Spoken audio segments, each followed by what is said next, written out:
दोस्तों नमस्कार। जितना राजनीति को हम राजनीति के अंदर रहकर नहीं सीख पाते हैं, उससे ज्यादा सीख हमें मिलती है राजनीति के बाहर की चीजों से। जैसे कि शतरंज का खेल हो गया। बहुत सारी ऐसी कहानियां हैं। आचार्य चाणक्य की नीतियां हैं। तो इस प्रकार से हम अलग अलग जगह से अलग अलग तरीके से भी राजनीति को सीख सकते हैं और बेहतर तरीके से समझ सकते हैं। तो आज के इस वीडियो में भी हम एक नया चीज करने वाले हैं, जिसमें अभी हमने एक किताब पढ़ी है जिसका नाम है आर्ट ऑफ वॉर, यानी कि युद्ध की कला। और इसके रचनाकार हैं चाइना के एक बहुत ही प्रख्यात योद्धा जिनका नाम है sun tzu। तो आज हम इसी किताब के ऊपर बात करेंगे। और यदि आप भी एक जानना चाहते हैं कि कैसे राजनीति में युद्ध की कला जो है उसको अपनाई जा सकती है, तो ये वीडियो आपके लिए है। दोस्तों नमस्कार, मेरा नाम राजीव साहू है और मैं एक पॉलिटिकल सक्सेस कोच हूँ। और मेरा मिशन है राजनीति में 1 लाख ऐसे फ्यूचर लीडर्स की मदद करना जो भविष्य में हमारे देश को और समाज को एक बढ़िया नेतृत्व प्रदान कर सकें। और आज के इस वीडियो में आपका स्वागत है, जिसमें हम बात करेंगे जो युद्ध की कला है, प्राचीन कला है, उसको हम कैसे राजनीति से जोड़कर बेहतर तरीके से राजनीति को समझ सकते हैं। और जो लोग राजनीति कर रहे हैं वो बेहतर तरीके से राजनीति को करके एक सफल नेता के रूप में अपनी पहचान बना सकते हैं। लेकिन दोस्तों, आगे बढ़ने से पहले यदि अभी तक आपने चैनल को सब्सक्राइब नहीं किया है तो प्लीज चैनल को अभी सब्सक्राइब कीजिए और साथ ही साथ बेल आइकन हिट करना ना भूलें, ताकि इस तरीके के और भी जो वीडियोस आने वाले हैं उन्हें आप कभी भी मिस ना करें। तो आइए आते हैं आज के विषय में, जिसमें हम बात करने वाले हैं इस किताब के बारे में। तो इस किताब की जो 10 महत्वपूर्ण सीख है, मेरे पढ़ने के बाद जो मुझे लगा आपके साथ साझा करना चाहिए, क्योंकि ज्ञान अपने तक रखें तो कोई मतलब नहीं है। और एक बड़ी ही स्पेशल किताब है ये, और काफ़ी जानकारी बड़ी है इसको पढ़कर।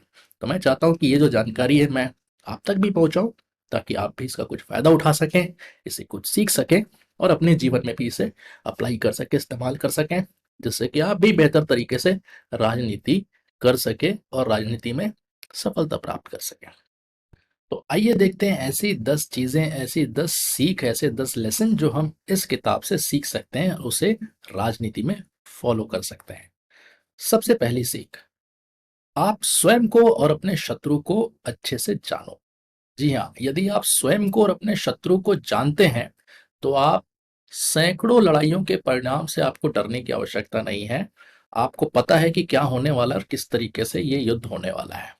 यदि आप केवल स्वयं को जानते हैं लेकिन अपने शत्रु को नहीं जानते, तो आपकी जो जीत है जो आपने प्राप्त की है वो ज्यादा दिन टिकने वाली नहीं है, और कभी ना कभी फिर आपको हार का सामना जरूर करना पड़ेगा। यदि आप न तो खुद को जानते हैं और न ही अपने दुश्मन को या शत्रु को जानते हैं, तो हर लड़ाई में आपको हार का सामना। तो इसीलिए खुद को भी जानना बहुत ज़रूरी है कि आपका जो स्ट्रेंथ है, आपकी जो वीकनेस है, आपकी ताकत है, आपकी कमज़ोरी है, वो क्या है। उसी प्रकार दुश्मन जो है, आपका शत्रु जो है, आपका विरोधी जो है, उसका भी आपको जो स्ट्रेंथ है, यानी ताकत है, और जो वीकनेस है उसके बारे में जानना बहुत आवश्यक है। तो ये हो गई पहली सीख। दूसरी जो सीख है इस किताब से हम सीख सकते हैं, वो है अपनी लड़ाइयों को लड़ने के लिए सावधानी पूर्वक योजना बनाएं। कोई भी लड़ाई कभी भी संयोग से नहीं जीती जाती है, और जीत सुनिश्चित करने का सबसे अच्छा तरीका है एक सुविचारित योजना बनाना, अच्छे से प्लान करना। इसका मतलब यह है कि इसमें शामिल सभी कारकों, जैसे कि आप कौन से इलाके में लड़ने वाले हैं, कौन सा मौसम है जिसमें आप लड़ने वाले हैं, और आपके दुश्मन की ताकत, उनकी कमजोरी क्या है, इस पर बहुत अच्छे तरीके से विचार विमर्श करके योजना बनाने की आवश्यकता होती है। तो राजनीति में बहुत आवश्यक है कि आप जो भी काम कर रहे हैं उसकी बहुत अच्छी प्लानिंग आप करें, बहुत अच्छे से योजना आप तैयार करें, और किस जगह पे आप काम करने वाले हैं, कौन कौन आपके सामने आने वाले हैं, वहां पे आपके प्रतिद्वंदी कौन है, उनकी क्या ताकत है, उनकी क्या कमजोरियां हैं, मौसम कैसा है, वहां का एरिया कौन सा है, लोग कैसे हैं, इसके बारे में आपको जानकारी लेना बहुत आवश्यक है। तो ये हो गई दूसरी सीख। तीसरा जो सीख है वो है लचीले और अनुकूलनीय बने। जी हाँ, चीजें हमेशा आपके योजना के अनुसार नहीं होती है, इसलिए अपनी रणनीति को आवश्यकता अनुसार ढालने में सक्षम होना महत्वपूर्ण है। और यदि आवश्यक हो तो अपनी योजनाओं को बदलने से भी नहीं चूकें। और आपका लक्ष्य जो है, आपके लक्ष्य को प्राप्त करना होता है, तो जरूरी नहीं है कि आपके हिसाब से ही सारी चीजें होंगी। यदि आपके हिसाब से चीजें नहीं होती तो रास्ता आप बदलिए, अपने लक्ष्य को मत बदलिए और किसी दूसरे रास्ते से उस लक्ष्य को प्राप्त करने का प्रयास करिए। तो ये हो गई तीसरी सीख। चौथा जो सीख है इस किताब का, कि अपने लाभ के लिए छल का प्रयोग करें। अब इसको जरा गंभीरता से समझना होगा, क्योंकि ये छल और धोखा जो है ये बड़े नेगेटिव शब्द होते हैं। तो इसका मतलब ये नहीं कि हमें किसी को धोखा देना है। राजनीति में और युद्ध में जो साम दाम दंड भेद की जो नीति होती है, कि आपको अगर युद्ध लड़ना है तो आप जीतने के लिए युद्ध लड़ रहे हैं, आपको अगर चुनाव लड़ना है तो आप जीतने के लिए चुनाव लड़ रहे हैं।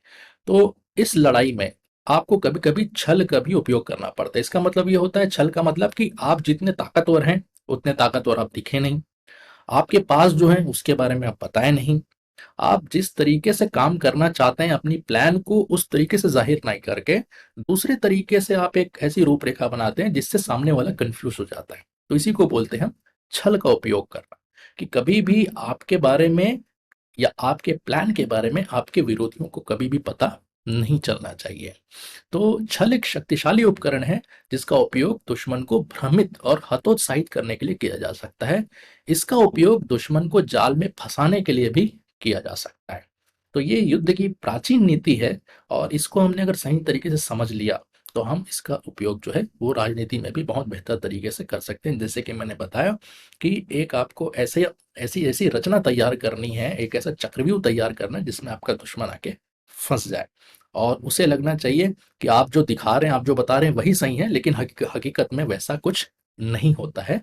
ये आपको सुनिश्चित करना है। फिर पांचवी जो सीख है इस किताब के माध्यम से, वो है दुश्मन की कमजोरियों पर हमला करें। दुश्मन की ताकत पर हमला करने की कोशिश कभी भी मत करिए, इसके बजाय उनकी कमजोरियों पर हमला करने पर ध्यान केंद्रित करें। इससे आपको लड़ाई जीतने का सबसे अच्छा मौका मिलेगा। तो हम किसी के ताकत से लड़ें और उस ताकत से जीतें, इसकी संभावनाएं कम होती हैं, लेकिन यदि आप दुश्मन की कमजोरियों पर हमला करेंगे तो आपकी जीतने की संभावना बढ़ जाएगी।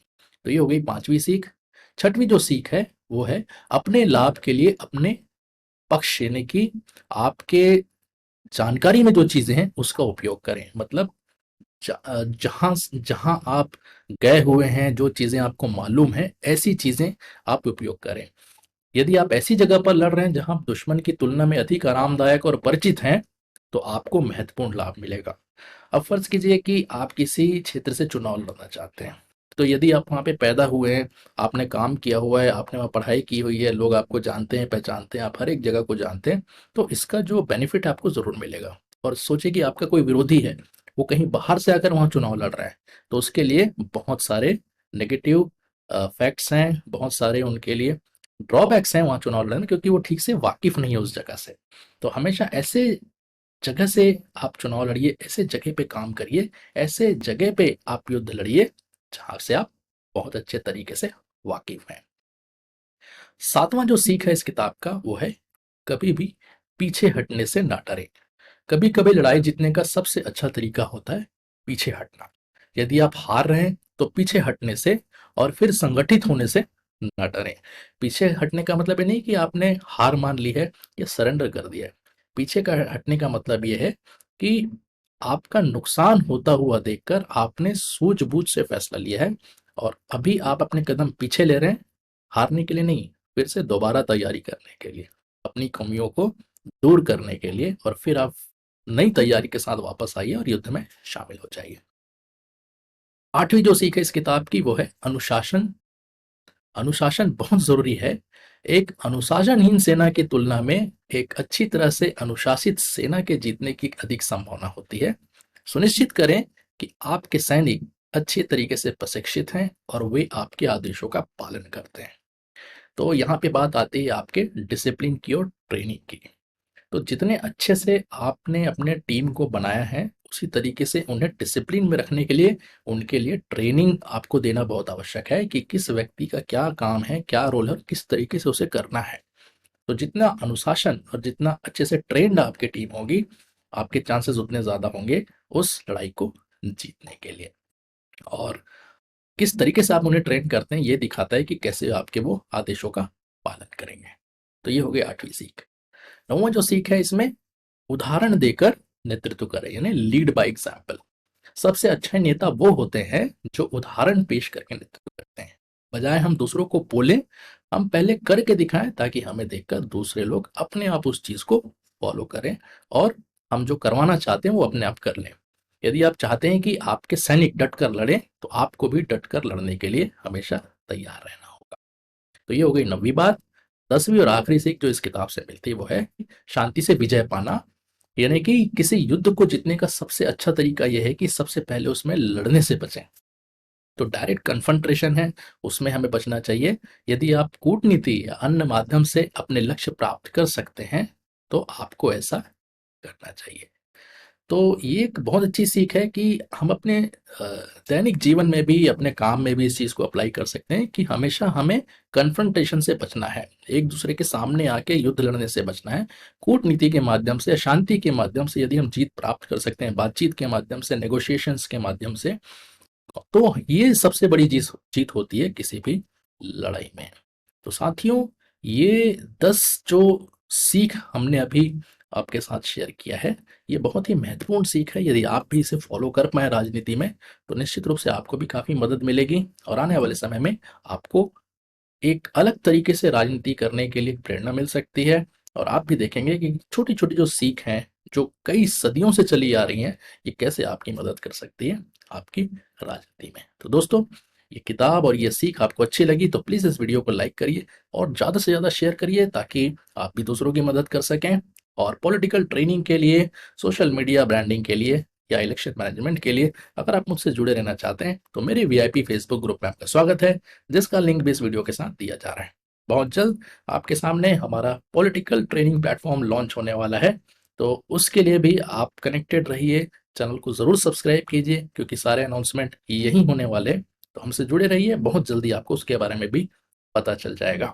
तो दोस्तों, इस वीडियो में इतना ही। और भी वीडियोज़ हैं, उन्हें आप देखते रहिए, पॉलिटिक्स और लीडरशिप सीखते रहिए और आगे बढ़ते रहिए। थैंक यू, धन्यवाद, जय हिंद, फिर मिलेंगे।